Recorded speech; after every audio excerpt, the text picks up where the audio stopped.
त्यांचं राज्य होतं, ती भांडली, त्यांना राज्य मिळालं, संपला विषय. त्यांनी मानव जातीसाठी काय केलं की ज्यांचा आपण आदर्श घ्या.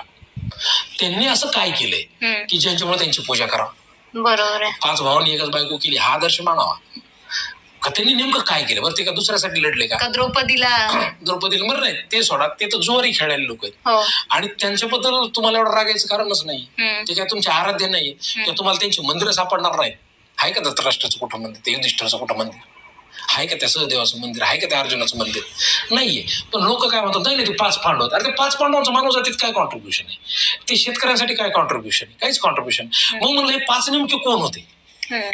तर तुम्हाला अजून सांगतो, ती 5 लोक, पहिला होता बळी, येतो मध्ये असतो तो, साईडला असते ती त्याची बायको आहे विंध्यावरी, त्याच्या शेजारी असतो तो त्याचा मुलगा आहे बाण, तो चौथा असतो तो आहे शुक्राचार्य, आणि 5वा असतो तो कुष्मांड नावाचा त्याचा गुप्तचर आहे.